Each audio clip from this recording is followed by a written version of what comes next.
अब आर्टिकल 1.9 के second part में हम करते हैं टेंजेंशियल एंड नॉर्मल एक्सेलरेशन। तो we know that acceleration is the rate of change of the velocity in a particular direction. तो सपोज ये हमने कोई कर्व ले रखी है और ये इसका फिक्स पॉइंट है ए और ये पॉइंट है पी जहाँ पर हमें एक्सेलरेशन फाइंड आउट करने हैं। तो इस पी पॉइंट पर ये डायरेक्शन है इसकी वेलोसिटी की। अब इसके नेबर में कोई पॉइंट है क्यू। अब यहाँ पर जो वेलोसिटी होगी वो हम ले लेते हैं कि v प्लस में डेल्टा v, यानी इस वेलोसिटी में कोई चेंज है। और यहाँ पर देखिए अगर हम इसको आगे बढ़ाते हैं तो अगर ये हॉरिजॉन्टल लाइन आपके पास आएगी तो ये वाला एंगल हमारे पास होगा Sai, because this point is S Sai. अब इस क्यू पॉइंट को हम कौन सा पॉइंट मानेंगे, हम इसको ले लेते हैं एस प्लस में डेल्टा एस साई प्लस में डेल्टा साई।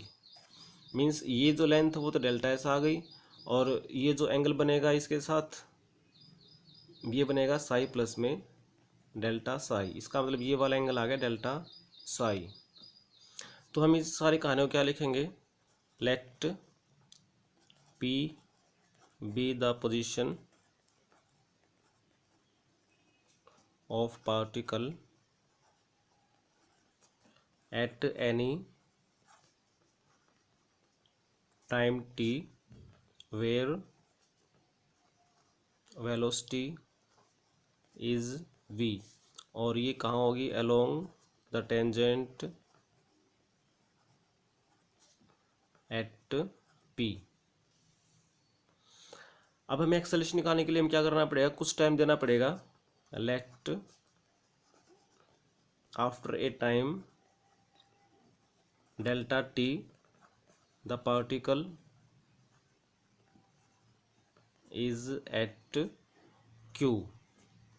तो देयरफॉर जो आर्क पी क्यू बनेगा उसकी लेंथ हो जाएगी delta S and let velocity at Q is v plus में डेल्टा v। तो नाउ आप सबसे पहले लिखते हैं टेंजेंशियल एक्सेलरेशन एट p। तो उसको हम कैसे निकालते हैं, लिमिट लेकर के कि limit delta t tends to 0 और यहाँ पर क्या लिखेंगे, चेंज इन द वेलोसिटी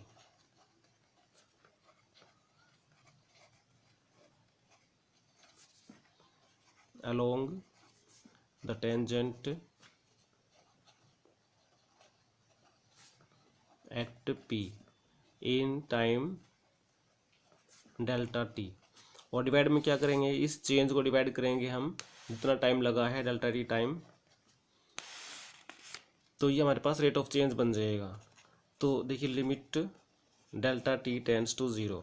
अब चेंज कैसे निकालते हैं वेलोसिटी में कि पहले वेलोसिटी क्या है p पे और q पे वेलोसिटी क्या है। तो q वाली velocity along the tangent at p में से p वाली वेलोसिटी घटा देंगे। तो देखिए q के ऊपर हमारे पास वेलोसिटी कौन सी है, v प्लस डेल्टा v, हमें चाहिए along this tangent at p। तो इसको रिजोल्व करना पड़ेगा डायरेक्शन में। तो क्या बनेगा, v plus delta v into में cos delta psi, v plus में delta v cos delta psi, और माइनस में क्या करना है, वेलोसिटी एट p जो कि खुद v ही है, डिवाइडेड बाय डेल्टा t। तो this is equal to limit delta t tends to 0।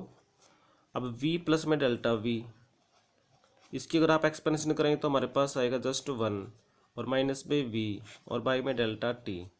तो ये बन गया limit delta t tends to 0, v से v cancel, delta v by delta t that is की dv बाई dt। यानी बिल्कुल simple सा फॉर्मूला क्या आया कि इस v का डेरिवेटिव कर दो विद रिस्पेक्ट टू t तो हमारे पास एक्सेलरेशन आ जाएगा। तो ऑल्सो देखिए जो dv बाई dt है इसको हम लिख सकते हैं dv by ds by dt। अब ds बाई dt क्या होता है हमारे पास v और ये dv बाई ds। तो देखिए तो हमारे पास ये फॉर्मूला बन गया d v by D t, और एक फॉर्मूला बन गया हमारे पास v d v by d s. या फिर एक और बना सकते हैं कि जैसे इस v की वैल्यू रखेंगे हम D S by D T, तो ये D two S by D T square भी बन जाएगा। तो तीन हमारे पास एक्सप्रेशंस बन गए फॉर द टेंजेंशियल एक्सेलरेशन। अब करते हैं normal acceleration.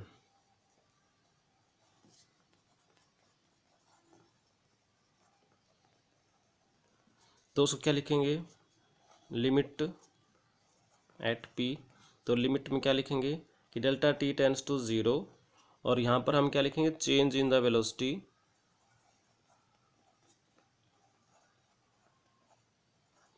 Along normal at P और divided by the time taken delta t. तो limit delta T tends to zero. अब change in velocity along normal at P के neighbour में जो point Q है उस क्यू वाली वेलोसिटी को हम रिजोल्व करेंगे along that normal at P. तो अगर हमने टेंजेंट में किया था तो आया था वी प्लस डेल्टा वी कोस, यहाँ पर क्या आएगा साइन। तो वी प्लस में डेल्टा वी साइन, एंगल था डेल्टा साई, माइनस क्या करेंगे वेलोसिटी एट पी पर जो नॉर्मल है उसके अलोंग तो वेलोसिटी है ही नहीं, वो तो ज़ीरो है नॉर्मल वेलोसिटी। तो डिवाइड क्या करेंगे डेल्टा टी से। तो ये बना लिमिट v प्लस में डेल्टा v, और साइन डेल्टा एक्स साई के एक्सपेंशन करेंगे तो डेल्टा साई ही बचेगा, बाकी हम नेगलेक्ट कर देंगे। Divide by delta T and delta T tends to zero. तो ये बना फिर। अब इसमें भी अगर मल्टीप्लाई करेंगे तो ये फर्स्ट एक ही टर्म आएगी हमारे पास, limit delta T tends to zero और v delta psi by delta t, बाकी सेकंड को हम नेगलेक्ट कर देंगे, वैसे भी वो ज़ीरो बन जाएगा। तो ये बन गया v D psi by D t, और इसी को अगर हम इसको चेंज करें क्या लिख सकते हैं, d psi by d s into d S by D t. अब d S by D t हमारे पास v है, ये भी v है, तो ये हमारे पास बन गया v स्केयर, और D psi by d S होता है हमारे पास कापा, और D S by D Sai होता है हमारे पास रो। तो ये रेसिप्रोकल करके लिख दें तो हम इसको डिवाइड में रो लिख देंगे। रीजन लिख देते हैं because rho equal to D S by D psi. तो देखिए नॉर्मल एक्सेलरेशन के लिए हमारे पास एक्सप्रेशन क्या आया, वी स्क्वायर बाई रो, या फिर एक एक्सप्रेशन क्या आया v into D psi by D T.